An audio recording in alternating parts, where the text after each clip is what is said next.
Hello, everyone. My name is James Williams. Hello. Well, Wahid, you haven't even let me get started. Oh, speakers. But there we go. Let me start again. Hello, everyone, and viewers. A very, very warm welcome to another MEF live webinar. It's Thursday. That means it's live webinar day here at MEF. Now, what we actually find is that most views of these webinars takes place after the fact with the recordings.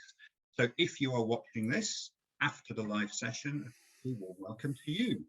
Now, most of you, I think, are familiar with MEF, who MEF is, what MEF does, but very, very quickly put, MEF has 150 companies as members from all around the world. We are a not-for-profit or trade body in the world of mobile. We have 6 ecosystems, given the mobile ecosystem forum, that would make sense. And 2/3 of our members have a hand and are very active in the world of business messaging. Now, most of you will know, in fact, most of you will be receiving a lot of these communications by SMS, text messages from companies, organizations around the world. We've heard of B2C messaging, you've heard of B2B, but what has really come along is actually a third category, particularly in the past couple of years, as the world has come to grips with COVID, and that's actually B2G, business to government as well. And that has really propelled the growth of what we call application to person, A2P business SMS. Now, as with anything in life, consistency is important to really ensure something grows and can grow strongly. And where we're talking about any good or service, the commercial model, dare I say, the price is important. The fact that people know the price, it's consistent, it's fair, and it sustains the ecosystem. But when it comes to the world of A2P SMS, there's some stresses around and strains, and it's not all easy. So joining me and my co-host, Mitch Cutmore. Mitch, would you care to introduce yourself quickly? Go for it. Yeah, absolutely. So thank you, James, for moderating our session today. So my name is Mitch. I work as a senior consultant at GTC and also an advisor here at MEF for LATAM. But one of the things I picked up is the opportunity to work with this working group about international commercial models, and that's why I'm here today, is to share some of the work we'll be doing, specifically the results of a survey, which you'll be seeing a link to in the chat shortly. So by all means, please contribute whilst we're on the call. Also afterwards, feel free to circulate to other members of your business, because we're looking to spread the net as wide as we can to gain perspectives beyond our working group. But we'll be sharing some of those here today. So, fantastic. Thank you, Mitch. You yourself have a ton of experience in the area, and before joining MEF and indeed GTC on the consultant side of things, you worked for Telefonica managing business messaging and SMS. So you're very, very familiar from the operator perspective. And I have a feeling Mitch and I will be bad moderators and co-hosts and may have opinions which may come to light as well. But those of you who know me are very used to that anyway. But without further ado, let's introduce our speakers today, because they represent so many different parts of the globe. I'm going to go from the middle of my screen and let's introduce Vladimir. Vladimir, go for it. Introduce yourself, your company. Hi, James. Hi, everyone. Yes, thank you for introducing. My name is Vladimir. I am head of sales and procurement for global messaging at Lang Telecom. Lang Telecom is an international voice carrier and international A2P SMS aggregator. We are also very much involved in the anti-fraud solutions for telecom. I'm based in Russia, but we are a global company dealing with traffic in all parts of the world. Fantastic. Yeah, you're very strong across CIS as well. So I know you can bring a global perspective, but you're really our CIS rep here on this panel. Next up, we've got Mr. Wahid Adam. Wahid, welcome. Hi. Thank you very much, and welcome everybody. I am the executive chair of a company called iTouch, one that you may know by brand. It had an illustrious career and journey, very much became a Eurocentric model after being founded in South Africa, focused on the B2C sector at the early days, That got sold off to a company called Buongiorno, and the poor cousin, as I like to call it, B2B, was then re-established and put back on the map. So we largely in the SMS aggregator business and serve a lot of the banks across South Africa. Africa is the continent, as well as provide platforms to some of our European customers. Fantastic, thank you. So we've got Wahid really representing all of Africa and a bit of Europe as well. Next up, we've got Rajiv from Globe Teleservices. Rajiv Singla, hi. Yeah, hi James, thank you. Hi everybody, how are you? Myself, Rajiv Singla, and I am the Chief Technical Officer for Globe Teleservices and heading the business vertical for messaging business. And Globe Teleservices, we are into voice and messaging business, and now getting more into the focusing on this anti-fraud systems for voice and SMS. So we are present globally. We have around 30 business partners who are spread across the world and do the business development for Globe Teleservices. And strengths being Asia and Africa, which is like more into the growth is more into these areas. So, yeah. Perfect. Great to have you with us. And next we have Pat Flynn. Pat, welcome. Hi. Hi, James. How you doing? Yeah, Good. so I, for my sins, have been in the mobile industry for a long time, and mainly with SMS. I was back in the day. I was with Logica CMG, which is now Mavenir, after changing its names a good few times. I was co-founder of OpenMind Networks, which is still a powerhouse in messaging for SMSCs and wholesale hubbing. I also worked with Anam, who are now part of the Infobip and are well known for their firewalling and so on. And currently I'm working with Netzer, which is in mobile identity, and it's a very interesting market. So it's really been quite an interesting journey to see how SMS has come from an engineering service to a major industry and reinvented itself as a major industry again. Well, we'll come back to you on that. A very interesting point you raised there. And we've also got Paul Ruppert joining us. And I've had the pleasure of working with Paul at Cineverse, and well, quite a few years ago now. It seems like yesterday, but it wasn't. It's a number of years ago. Time flies. Introduce yourself, sir. Go for it.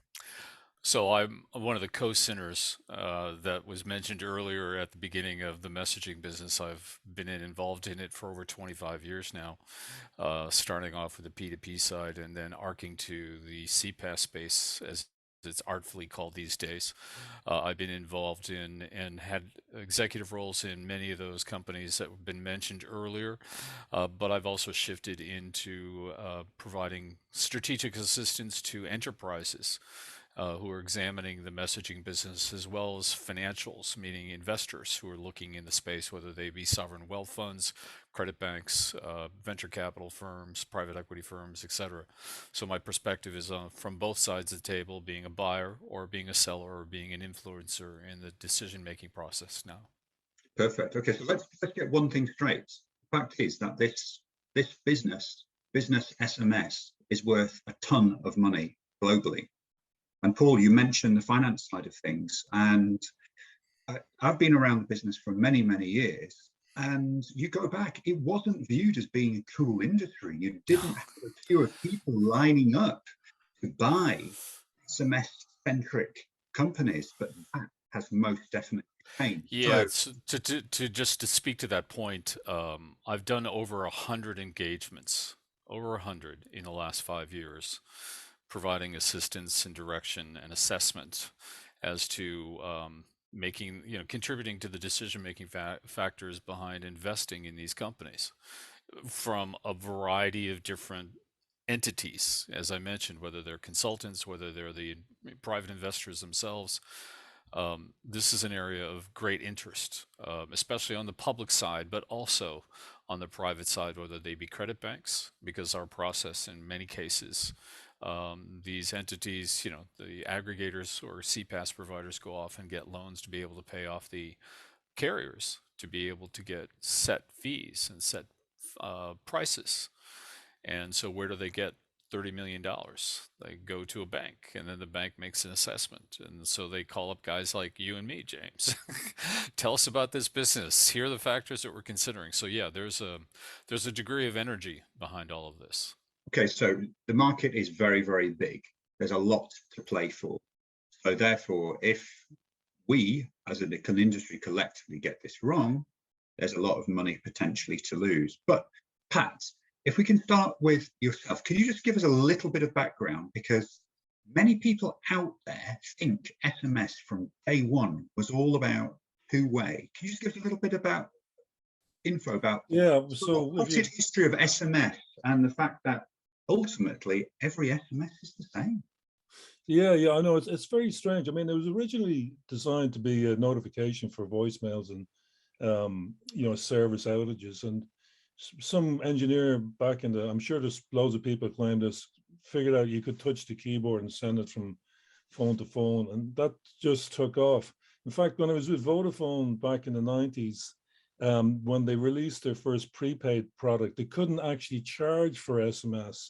So it was seen as a brilliant marketing thing to give away free SMS, but they just had no facility to charge for it. So when that absolutely took off, then they went to charge for it, of course. But so it's really funny how the industry works. And then back in the day, P2P SMS is what WhatsApp is today in sense of the go-to. I know there's more than WhatsApp, but for an example, in the sense of the go-to message-to-message service that people want. So I mean, it totally revolutionized communications away from voice. And then, as we know, with the advent of the chat apps, of which there's quite a rich variety now, the business model went away for P2P. And then, as everybody here knows very well, it was suddenly dawned on people that for enterprises to contact any customer anywhere in the world in the most simple way possible, it's application to person.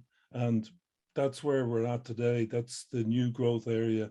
And it's quite stunning, to be honest, to see an industry that's actually maybe accidentally revived itself more than once and got out of jail. So that's my view of it. I know, I think we've all been there. So when SMS was there, MMS came along and we were all told, no, MMS is going to kick SMS into the weeds. And then all the chat apps came along, and then SMS is going to be toast to a certain degree. When it comes to P2P, of course, volumes are massively down because of the success of chat apps. But when it comes to the business to consumer side, SMS is a powerhouse. Now, Wahid, you're a board member of MEF. You've been involved with MEF for a very, very long time.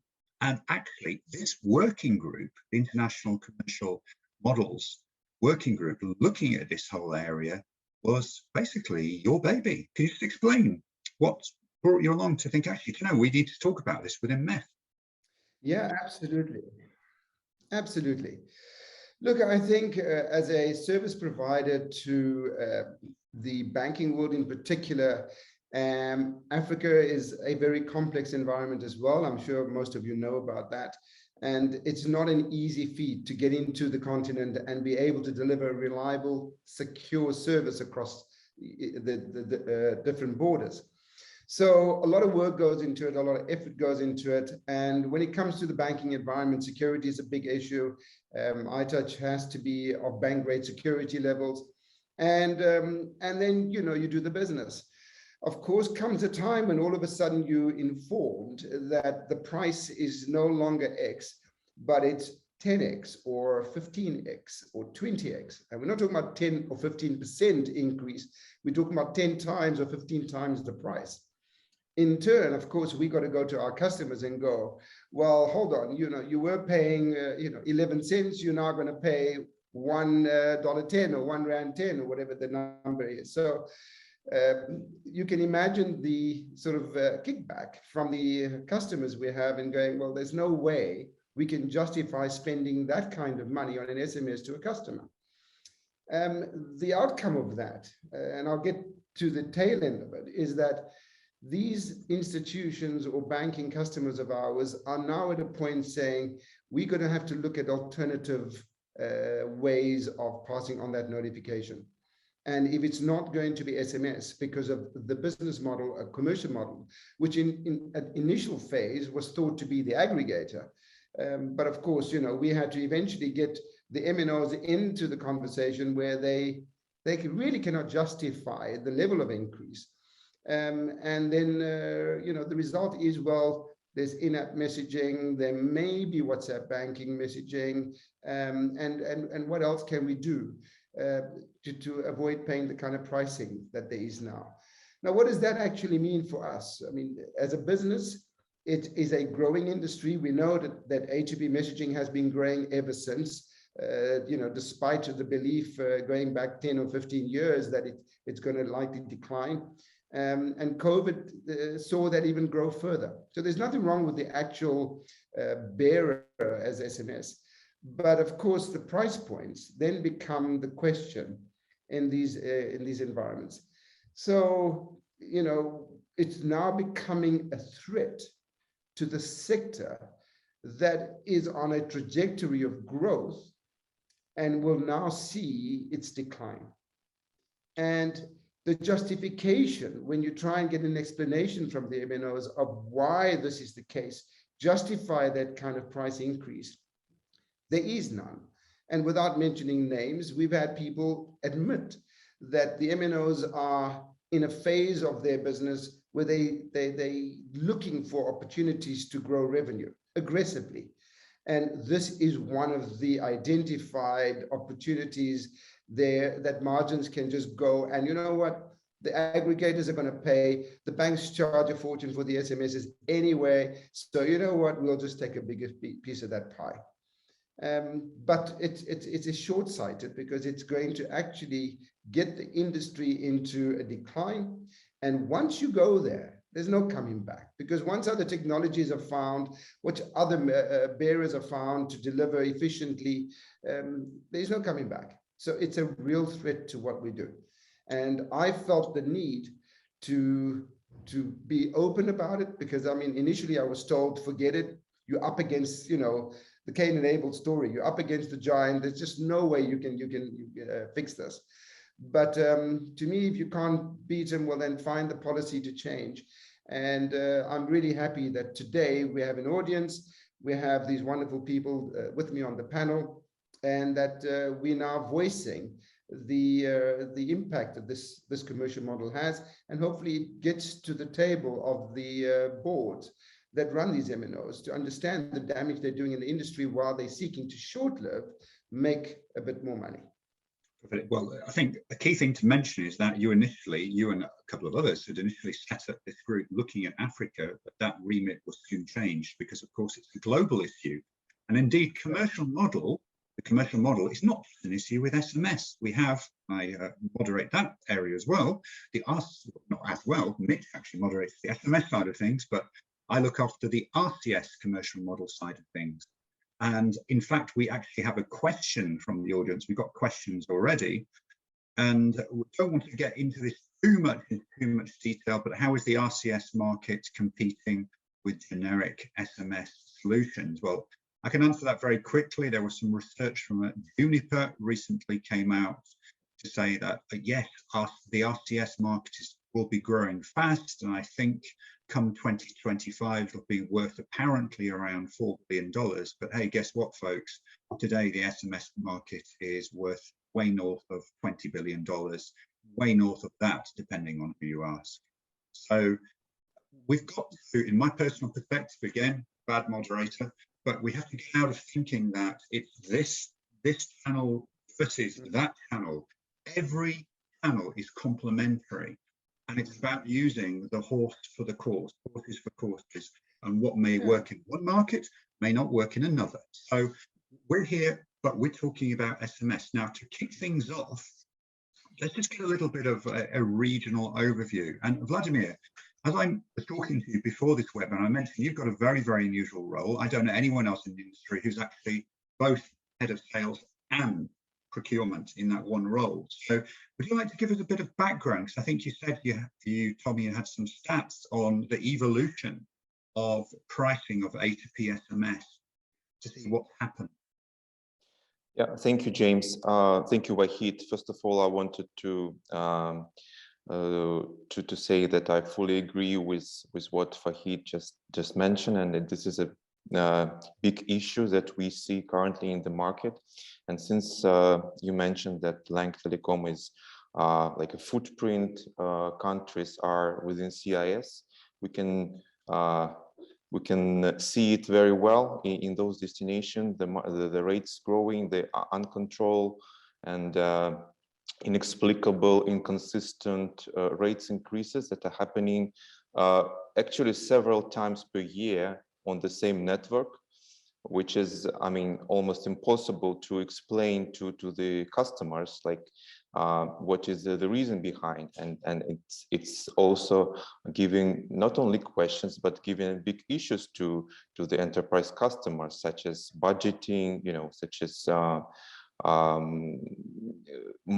amount of money they can spend per annum for this service. And then, of course, as Wahid just mentioned, they're trying to look for an alternative, and not only an alternative channel, but also to try gray routes or some kind of blended routes. This is a solution that you know, the enterprises are currently asking for, because you know the direct route is already way too expensive for them to use.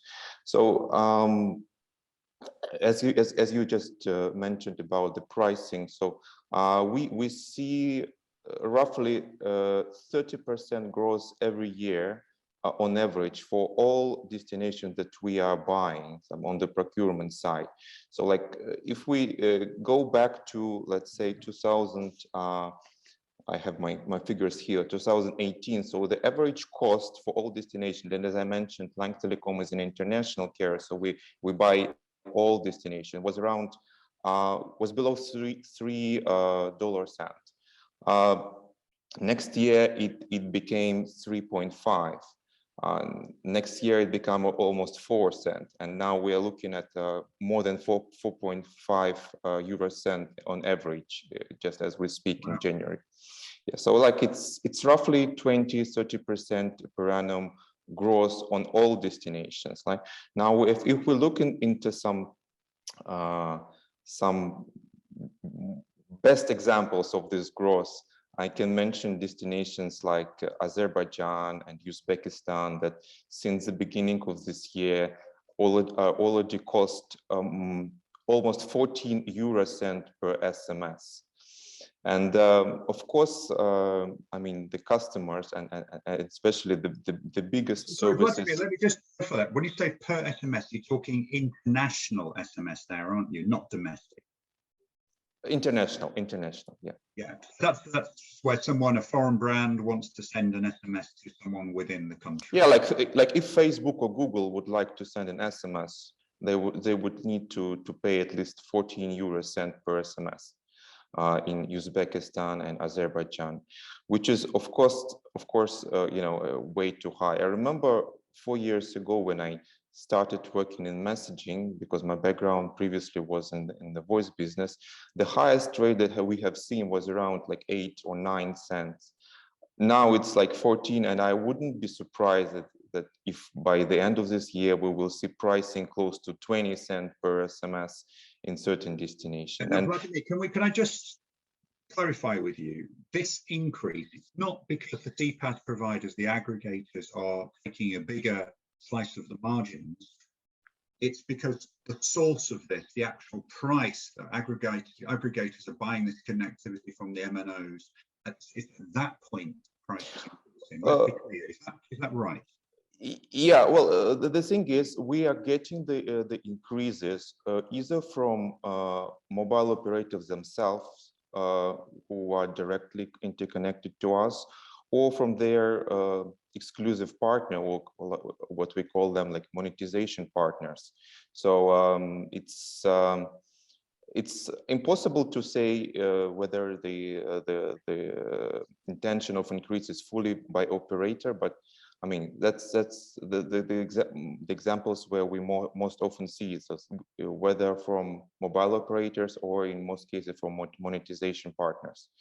So, and like as an example, I can say that, for example, Belarus, for the last year, we have seen 4 times increases. In 2021, on Belarus MTS, we have seen 4 increases from 8.5 to 9.5, then from 9.5 to 10, then from 10 cents to 11 cents, and now 12.5. So it's giving us almost 50% growth of the cost per year, just on one network. Okay. Yeah, so it's just clear. Thank you, Vladimir. That's clear. There is really an issue. So first of all, we've established there's a very, very big market. There's a lot of money at play here. Secondly, we know SMS works. It's a trusted service, and there are billions and billions of people actually using it. There are now, first time ever, more active people using SMS than email. Active.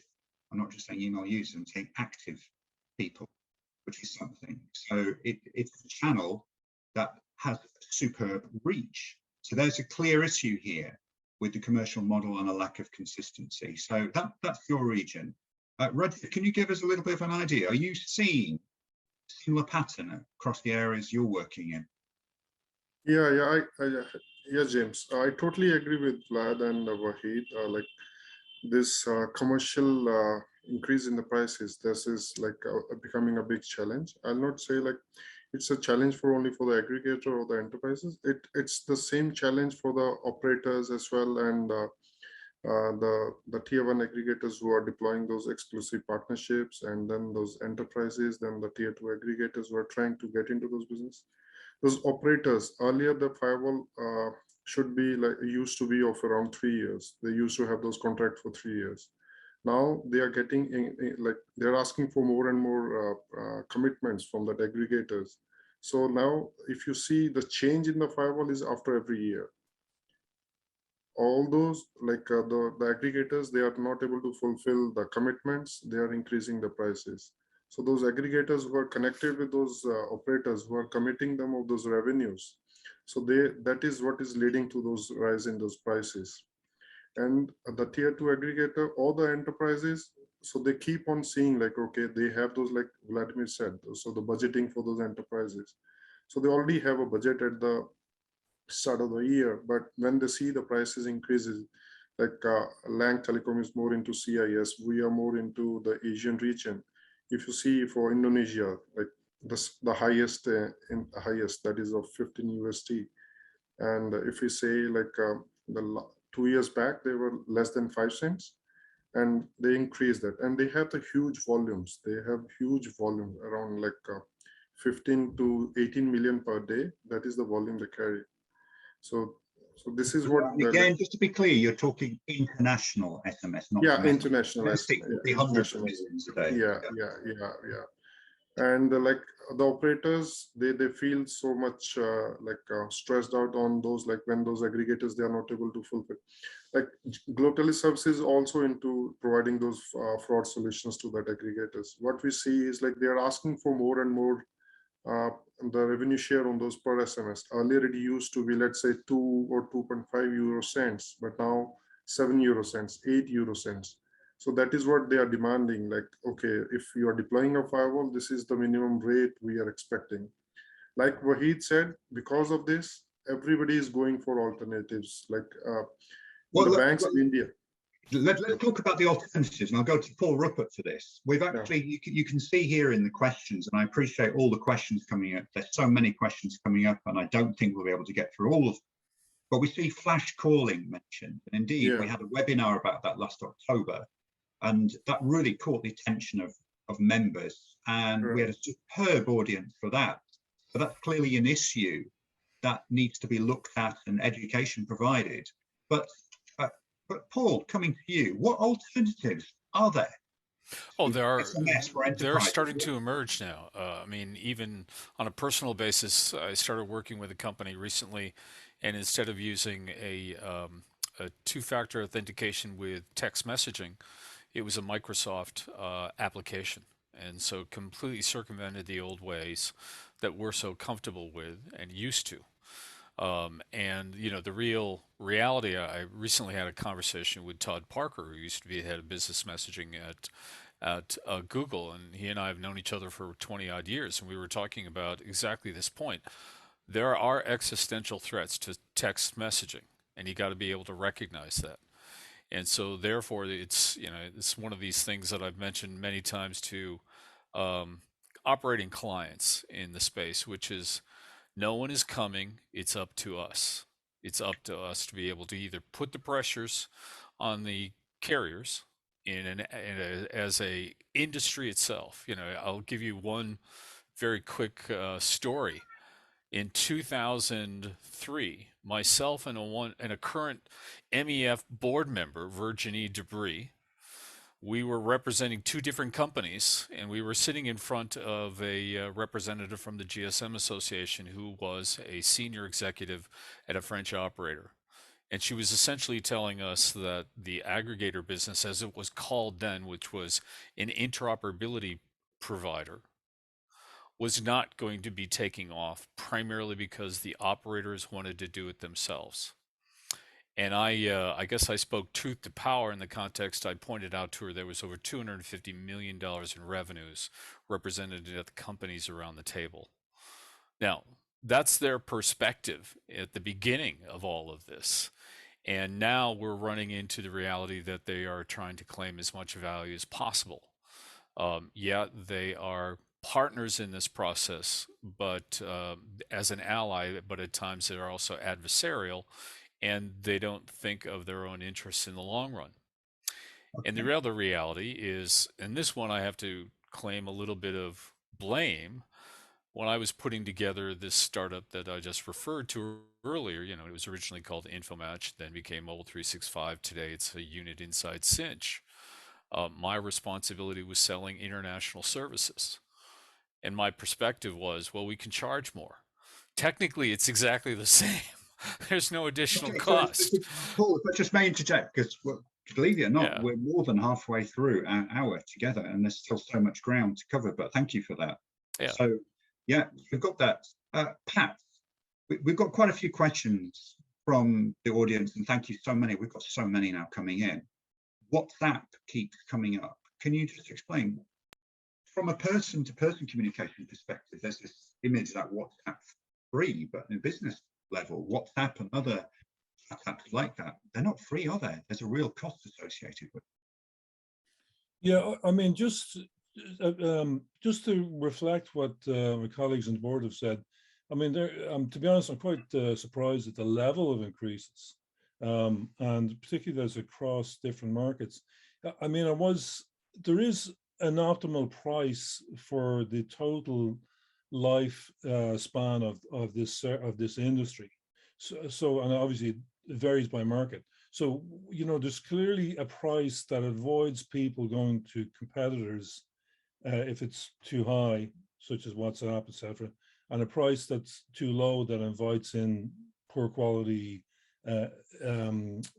enterprises, which, you know, devalues the experience of SMS and the opening of SMS.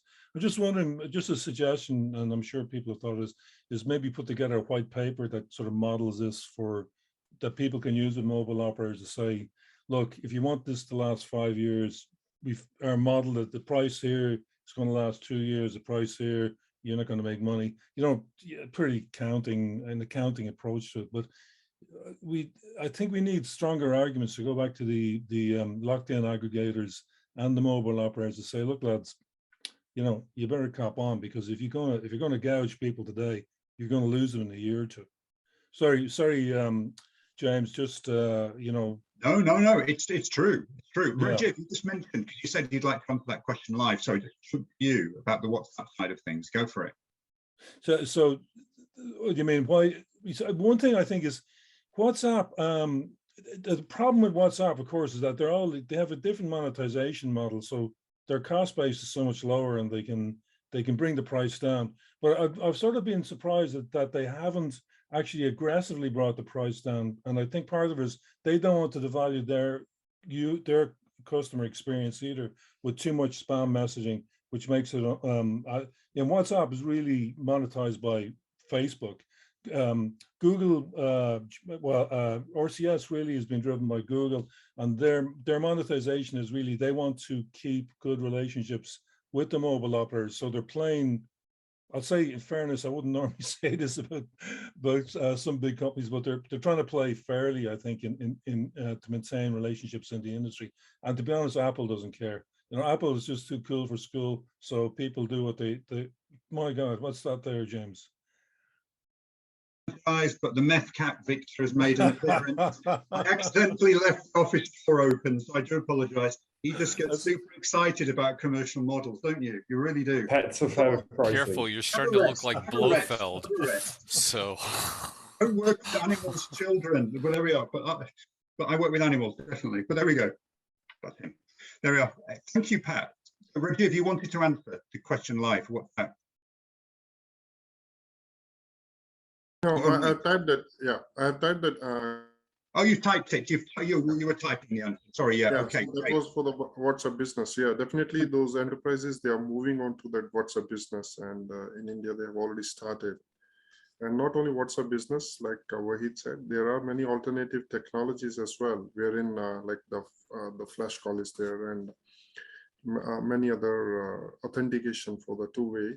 So they are working on that. Yeah, fantastic. So flash calling, as I said, is a big issue. And just to make it clear for everyone, because again, so much about MEF is about interaction, education, insights, that flash calling, all flash calling is not fraud. Flash calling is a legitimate way of authenticating someone and actually can provide a really great customer experience. I want to get that across. So there are, of course, alternatives, but at the end of the day, it comes down to the commercial model. So you know what, I'm just going to go a bit freeform here because we've got so many questions coming in. Can I just tackle one, James? Well, go for it. Yeah, one of the questions I saw is, you know, does the grey routes or illegal messaging environment kind of impact pricing? Now, look, the whole idea of competition and then those that are prepared to do whatever it takes to get business have tackled and brought in these kind of routing, right? The illegal routes. So what you know what we've mentioned grey routes, quite a few people, but there are probably going to be some people watching this that don't understand that terminology. What is a grey route? But then you're going to tell me we don't have time to talk about the answer. Very quickly, 30 seconds. 30 seconds. There are certain routes that are not considered illegal, right?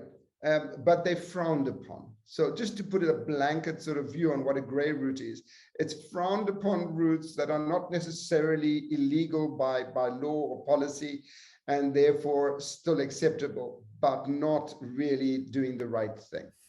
Okay. So yeah, to translate what he just said, the reality is it's from the carrier perspective, it's unauthorized traffic. It's not illegal, it's just unauthorized. They're not making any money out of it.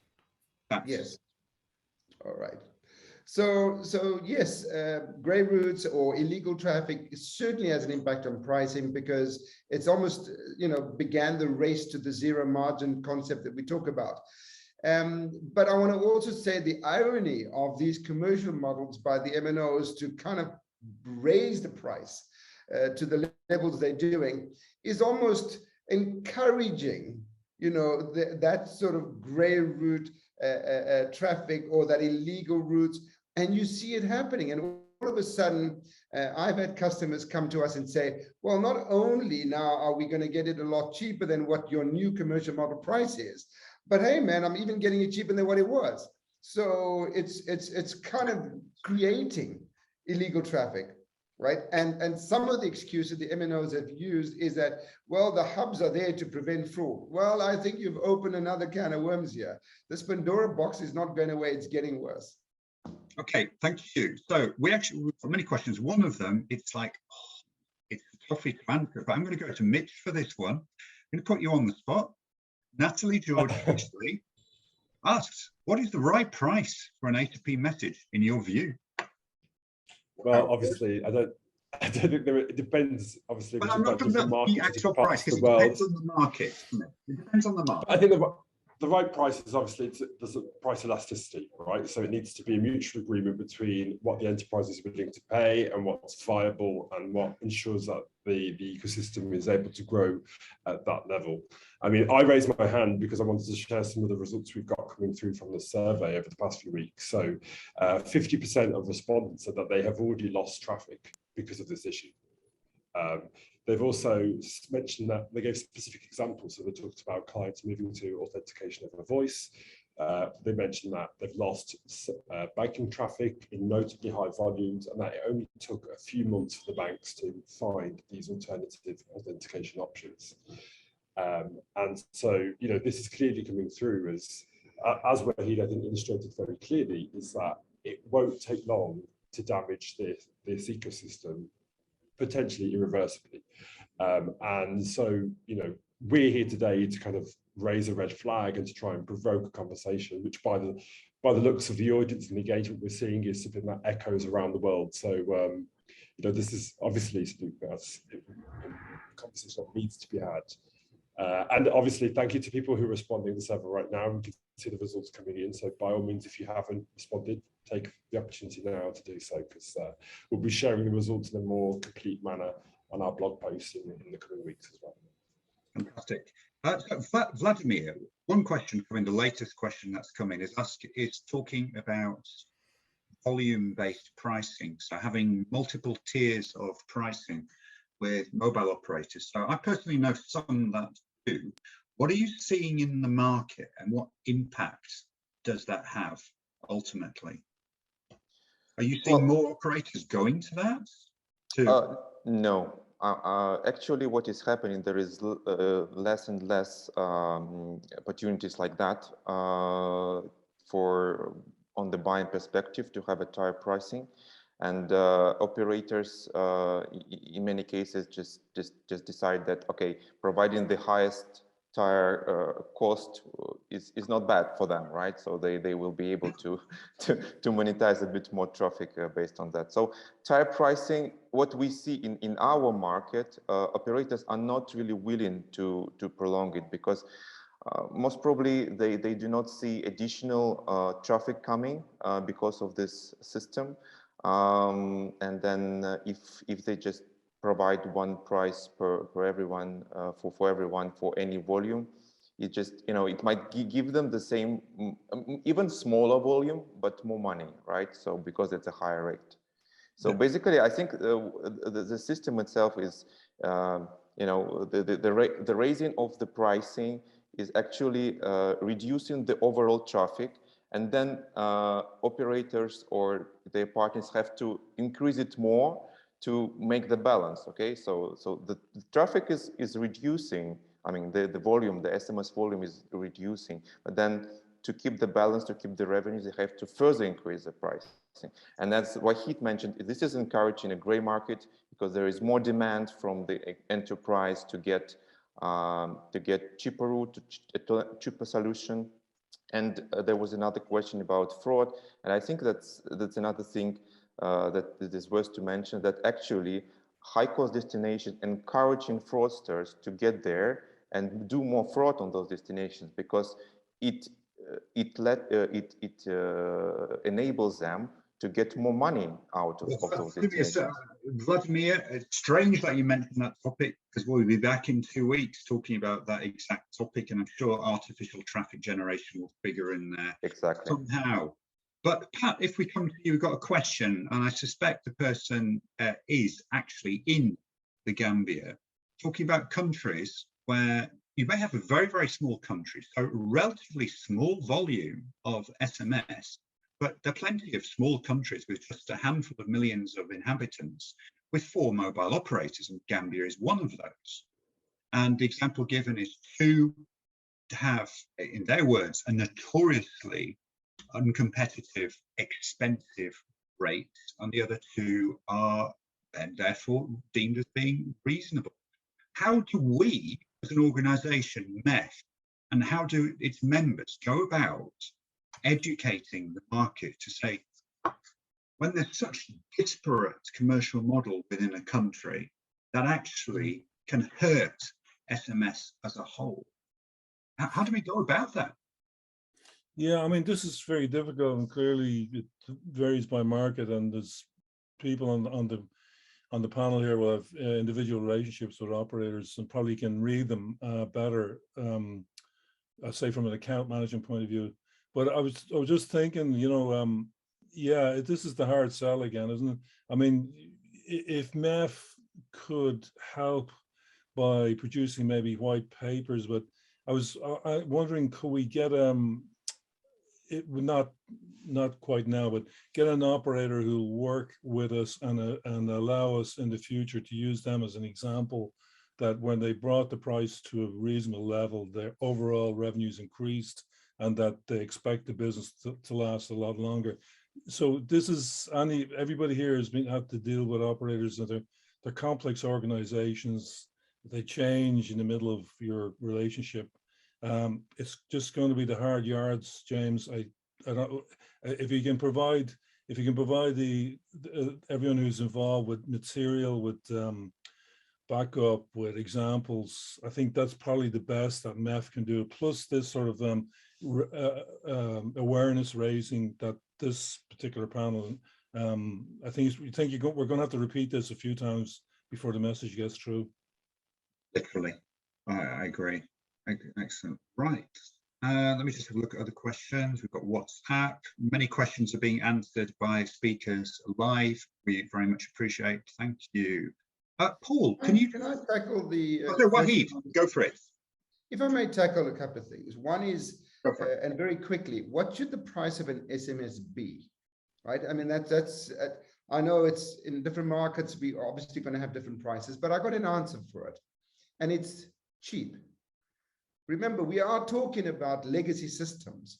They haven't upgraded systems in technology that has created a new way of delivering an SMS. This is legacy technology. We're talking about maintenance. We're talking about, you know, something that has existed for a long time, that the sunken cost in creating the gateways that they've got is long gone. So an SMS should be cheap. Then the other part I want to talk about is the sliding scale model. And forgive me here, but I know the MNOs all run around talking about their corporate social responsibility programs and how they help develop businesses. Now, let's be honest here. If you have a different pricing model for a big aggregator versus the small shop that's trying to pick up the mums and pop shops, and therefore the volumes are a lot lower, there's just no competition. So by having these sliding scales based on the size of your aggregator, you're almost taking away the idea of business development, right? And as an entrepreneur myself, I'm passionate about helping businesses grow. We cannot run economies where you got always the big five. You know, there's always the big five that do everything in the world. We've got to allow small businesses to also thrive. And therefore, to me, the sliding scale should be addressed as part of the corporate social responsibility program and not just a commercial model. And then the last thing I want to just mention here is the commercial models around the international hubs are also very confusing. I mean, each MNO seems to have a different set of rules. You know, the one says, well, an international message is when an aggregator sits outside the borders of a country. The other says, well, you may even be in the border of the country, but if your customer is international, well, then that is deemed an international message. You know, and then there's also the differences between what I call critical messaging, for example, an ODP or transactional message versus a marketing message, you know, whether it comes out of Facebook or Twitter or some sort. So in my view, you've got to take into account what is critical messaging. And often these banks are managed by local management, you know, local staff, local boards, and that, yes, they may belong to an international institution, but it's still very much run by local people. And it's serving the local economy. The consumer of the bank is the local economy. So how is that deemed an international message? Because the ultimate impact, other than the threat to A2P, is the bank's going to pass on that cost to the consumer. And that hits the inflationary measures within that country. Well, so the whole thing is wrong in that regard. Wahid, you raised a very, very interesting topic. And to this point, we've all been talking about the only commercial model discrepancy in SMS between domestic and international, when actually there is ultimately scope to say, hey, every SMS actually isn't built the same, because it depends on the content you're wanting to deliver. So if it's one-time password that is truly time sensitive and may have to be delivered by a premier route, or however you may want to call that, then there is scope for the commercial model to be higher, to charge higher than a generic marketing message sent to 100,000 people. So there's scope for that. So, but at the end of the day, though, isn't simplicity key? So should we actually have this whole difference between domestic and international actually is going down that route a mistake? Mr. Ruppert, what do you think? And Well, you look at the market in America, in the USA, because you've got reasonably priced SMS in the USA, and WhatsApp business messaging usage is very low in the US because businesses don't tend to look for alternative channels because of the reasonable pricing. Yeah, I think that you can't really make an apples to apples comparison relative to those two factors. There are other elements in the US market that also contributed to the rejection of WhatsApp and the acceptance and the comfort level of the end consumer with SMS and the various A2P SMS offerings that we have in the US market, which make it unique. We're also lucky enough that it's the biggest market in the world, both economically, but also on the volume of enterprise messaging that occurs here. So there are other things besides just SMS versus WhatsApp. I think that the desire for simplicity is a noble effort, but it's not a practical reality in the context of, just as you spot on explained, James, there are different factors that go into the value of a text message, especially on an international basis, and how that is routed.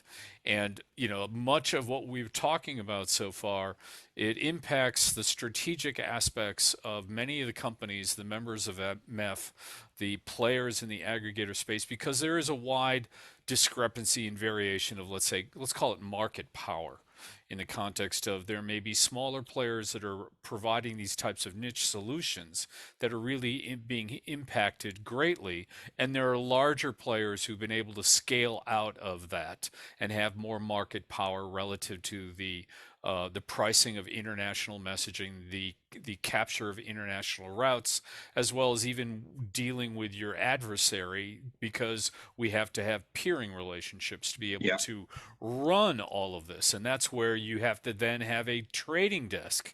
This is not a simple exercise. And there are times where I've had to lecture some people in the space as to, you have to stop thinking from a procurement officer perspective. And Wahid's great nuanced description relative to this is an entrepreneurial play at times, and that means that you've got to have these various perspectives that are not always the same.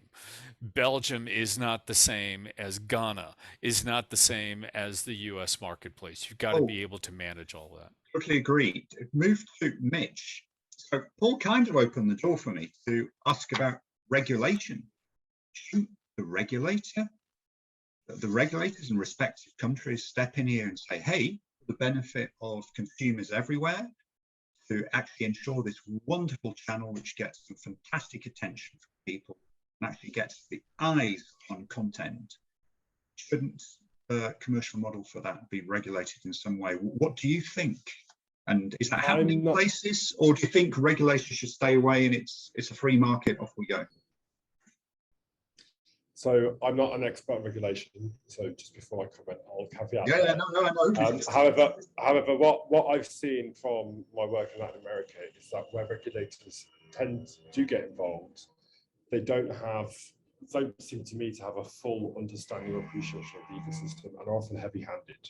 So I think we all appreciate that something needs to happen, conversations need to be had, we need to look at this, and intervention might need to happen, whether that's kind of self-intervention within operators kind of realizing that the strategy is short-sighted or whatever that may be. But I mean, regulation, I think, is it's a delicate path. I think that's my experience. So in Colombia, for instance, Colombia is always the example. Whenever we talk about regulation and SMS, Colombia is always the example that I remember, where the banks petitioned the regulator to make an intervention, and they did, reducing the SMS price to, I think now it's 0.0001 US cent. So again, that can be destructive rather than constructive.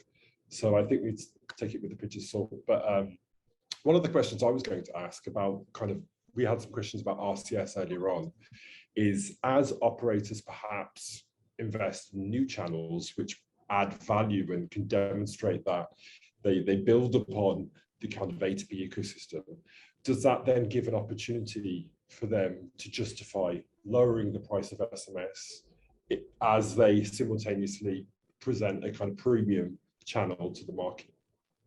Do we have any opinions on that? Yeah, I can jump in on that one.